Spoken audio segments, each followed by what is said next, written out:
MPA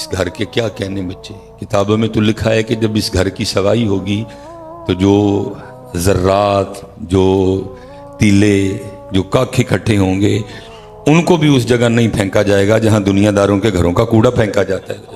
اس گھر کے اتنے آداب ہیں، لیکن کیونکہ موضوع بولے ہی نہیں گئے، سیکھا ہی نہیں گیا، سکھایا ہی نہیں گیا کہ یہاں آنا ہے. اور اگر یہاں آنا ہے تو کیسے آنا ہے؟ جڑے آن والے نے انہوں نے بھی کوئی نہیں پتا کیویں آنا. ایسے جویں آندے نے اویں.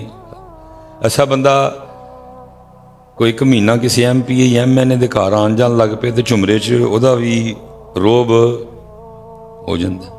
لوگ کہتے ہیں بھائی سانو جن اسی نمازی بیٹھے ہیں سانو زمانے ہو گئے نے اتنے آدھے ہاں ساڈا تو بنیا، ساڈا بھی بننا چاہیے سی نا. وجہ کیا ہے؟ سیکھا ہی نہیں کہ یہاں آنا کیسے ہے، سکھایا ہی نہیں کہ یہاں آنا کیسے ہے. تو تقریباً 6 یا 7 سال اس گناہ گار نے مسلح کی بھی ڈیوٹی کی ہے، کیونکہ پیر خانے کی طرف سے ڈیوٹی تھی اور بڑا سخت حکم تھا کہ اذان خود کہنی ہے. اذان آپ کو پتہ نا جس طرح یہ اذانیں ہماری مسجدوں میں دی جاتی ہیں، بابے ساڈے گل مندے کوئی نہیں، نہ منہ کو دند دے. سپیکر بھی 70 سال پرانا جڑا بابا جی دے گلے وچ، لیکن وہ باز ہی نہیں آندے.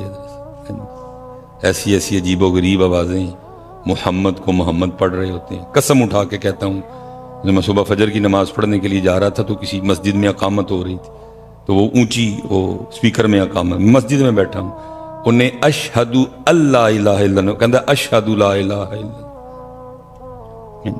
لیکن پھر ایک اور بات کھل جائے گی، قصور بھی ہمارا ہے کیونکہ سنیاں کل مسجداں لی پیسے ہیں نہیں، سنیاں کل قرآن لی پیسے ہیں نہیں، سنیاں کل مدرسیاں لی پیسے، سنیاں دے سارے پیسے نعت خانہ تے کوالاں لئی نے. سنیاں دے سارے پیسے نعت خانہ تے کوالاں لئی نے. اینا کل دین واسطے پیسے، اس لیے حضرت جی ہر جگہ غربت ہی غربت، مسجد غربت، مدرسہ غربت، قرآن کوئی پرسانی حال نہیں ہے. نہ ہماری زندگیوں میں قرآن، نہ ہمارے معاملات میں. پتر تاڑی گل تے بعد پہلے تے سانو ہے نا. چلو آج نہ حضرت مجھے پوچھ رہے ہیں نہ میں حضرت کو پوچھ رہا ہوں، سارے اپنے اپنے کام لگے ہیں، کوئی سسٹم نو چھیڑن نو تیار نہیں. لیکن تیار رہنا ہے ہم نے. یہ اللہ کی بارگاہ میں سوال ہونا ہے کہ تم نے ظلم کیا کیا کہ کتاب اللہ اور کلام اللہ پڑھنے کے لیے تم نے اپنی محفلوں میں بندہ بلایا ایک، اور لوگوں کے لکھے ہوئے کلام پڑھنے کے لیے تم نے بندے بلائے 8. لوگوں کے لکھے کلام پڑھنے کے لیے بندے تم نے بلائے 6. لوگوں کے لکھے کلام پڑھنے کے لیے تم نے بندے بلائے 7. حضرت صاحب جتنا مرضی کوئی شان والا ہو لیکن اینڈ پہ لکھنا پڑے گا یہ کلام کسی انسان کا، وہ اللہ کا کلام ہے. ٹھیک ہے جی، لیکن ظلم کیا ہوا ہے ہمارے سٹیجوں پہ؟ اللہ کا کلام پڑھنے کے لیے بندہ، تلاوت ایک، اور حضرت صاحب شعر و شاعری تے بندیاں نے کلام پڑھن دی بندے. جب اتر سٹیج والوں نے قرآن کے ساتھ یہ سلوک کیا ہے تو پھر آپ سے میں کیا گلہ کروں گا؟ آپ سے میں کیا گلہ کروں کہ تم لوگوں نے قرآن چھوڑ دیا ہے؟ چھوڑ تو ہم نے بھی دیا ہے، چھوڑ تو ہم نے بھی دیا. اللہ نبی علیہ السلام کی حدیث پاک کا مفہوم ہے تمہاری محافل میں سب سے بہترین محفل وہ ہے جس میں ہر چیز پہ قرآن غالب ہو. اور دکھ سے کہنے لگا ہوں ہماری محافل میں قرآن غالب نہیں ہے، قرآن غائب ہے.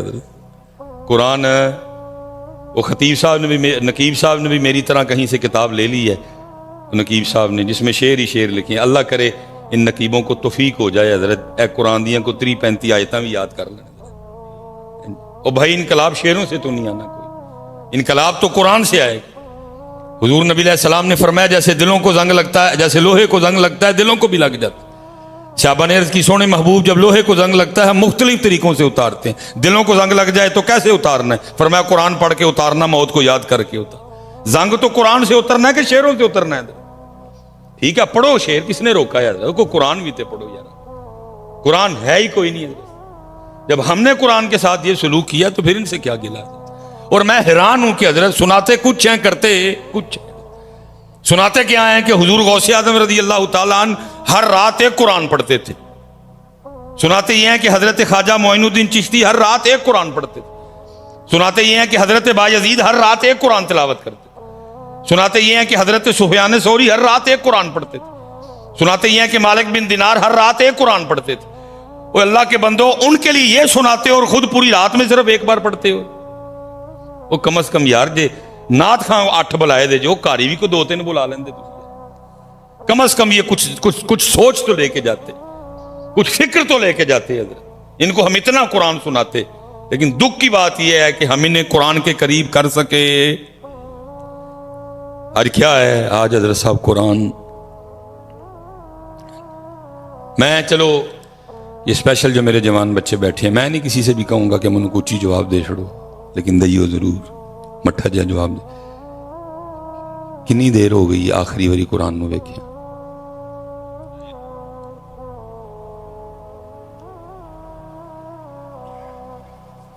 پھر میں ایک باری پوچھاں گا جواب دئیو ضرور, اچھی نہ دئیو مٹھا دئیو ضرور. کنی دیر ہو گئی آخری واری قرآن شریف نو ویکھیا.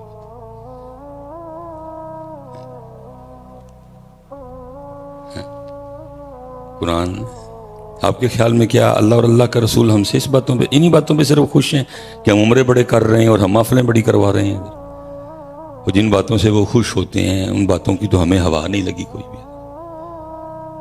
جن باتوں سے وہ خوش ہوتے ہیں ان کی تو ہمیں ہوا نہیں لگی. مثال کے طور پہ کن باتوں سے خوش ہوتے ہیں؟ وَالْكَاظِمِينَ الْغَيْظَ, غصہ پی جانا لیں تو خوش ہوتے. وَالْعَافِينَ عَنِ النَّاسِ, وہ معاف کرنا لیں تو خوش ہوتے. کیونکہ آگے دسے ہے کہ خوش ہوں کہ ان اللہ یحب المحسنین, بے شک اللہ احسان کرنے والوں سے محبت کرتا ہے. تو پتر میں تو حیران تھا, تسی مسجد چ مکو مکی ہوئے سونی بول پاڑ چڑھے تو ایک بندے دا پڑھ کے. جن باتوں سے وہ خوش ہوتے ہیں ہمیں تو ان باتوں کی ہوا نہیں لگی. اور پھر اس سے زیادہ مجھے تکلیف ہی ہوتی ہے کہ ہمارے غصے صرف, چلو یار مزہ تب تھا, یہ غصہ فلسطینیوں کے کام آتا, یہ غصہ کشمیریوں کے کام آتا, یہ غصہ پاکستان کے کام, وہ تانوں پہنچوں کے ایک دوجے تے ہی آندے نے.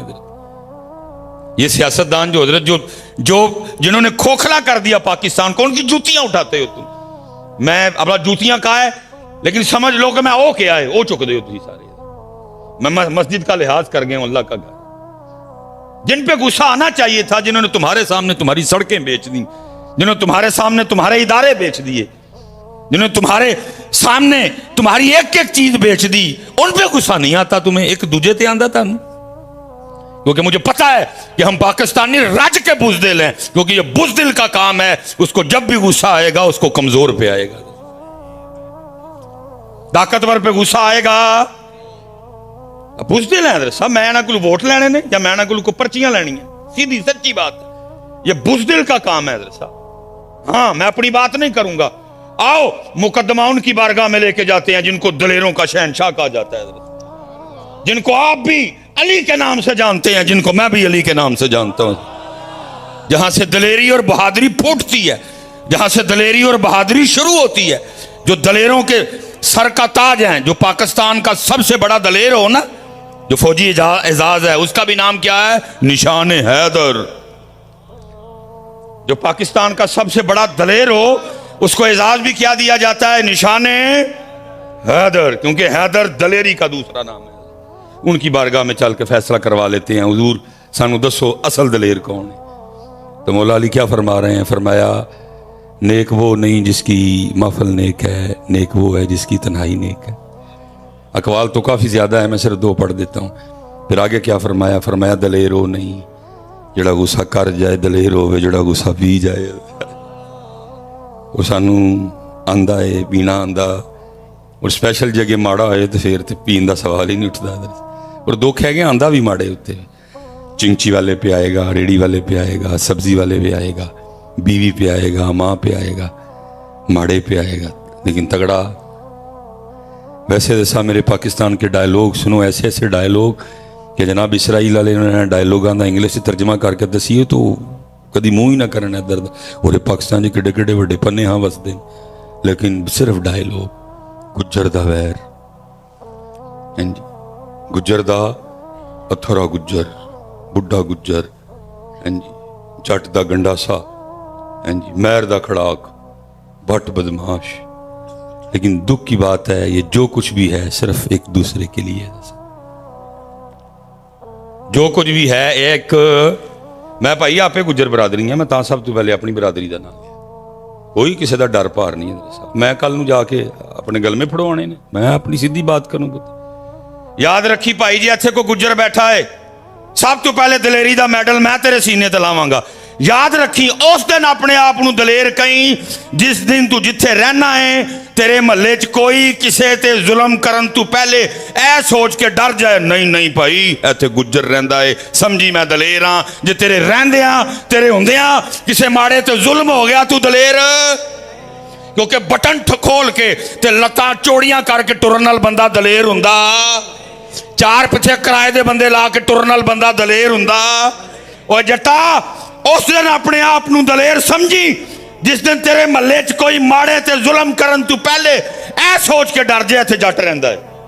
ਓਏ ਮੇਰਾ, ਉਸ ਦਿਨ ਆਪਣੇ ਆਪ ਨੂੰ ਦਲੇਰ ਸਮਝੀ ਜਿਸ ਦਿਨ ਕਿਸੇ ਮਾੜੇ ਤੇ, ਕਿਸੇ ਯਤੀਮ ਤੇ, ਕਿਸੇ ਗਰੀਬ ਤੇ ਕੋਈ ਜ਼ੁਲਮ ਕਰਨ ਤੋਂ ਪਹਿਲੇ ਇਹ ਸੋਚ ਕੇ ਡਰ ਜਾਏ ਇੱਥੇ ਮੈਂ ਰਹਿੰਦਾ ਹੈ। ਓਏ ਬੱਟ ਬਦਮਾਸ਼, ਉਸ ਦਿਨ ਆਪਣੇ ਆਪ ਨੂੰ ਦਲੇਰ ਸਮਝੀ ਜਿਸ ਦਿਨ ਕਿਸੇ ਮਾੜੇ ਤੇ ਕੋਈ ਹੱਥ ਪਾਉਣ ਤੋਂ ਪਹਿਲੇ ਇਹ ਸੋਚ ਕੇ ਬਾਜ਼ ਆ ਜਾਏ ਕਿ ਇੱਥੇ ਬੱਟ ਰਹਿੰਦਾ ਹੈ। ਲੇਕਿਨ ਇਸ ਤਰ੍ਹਾਂ ਦਾ ਕੋਈ ਮਾਹੌਲ, ਇਸ ਤਰ੍ਹਾਂ ਦਾ ਕੋਈ ਰੰਗ, ਅਸੀਂ ਜੋ ਕੁਝ ਵੀ ਹਾਂ, ਗੁੱਜਰ ਨੇ ਵੀ ਜਦੋਂ ਵਹਿਰ ਲਿਆ ਕਿਸੇ ਗੁੱਜਰ ਨਾਲ ਹੀ ਲਿਆ, ਬੱਟ ਨੇ ਵੀ ਜਦੋਂ ਬਦਮਾਸ਼ੀ ਕੀਤੀ ਕਿਸੇ ਆਪਣੇ ਤੇ ਕੀਤੀ, ਜੱਟ ਸਾਹਿਬ ਵੀ ਜਦੋਂ ਗੰਡਾਸਾ ਲੈ ਕੇ ਆਏ ਕਿਸੇ।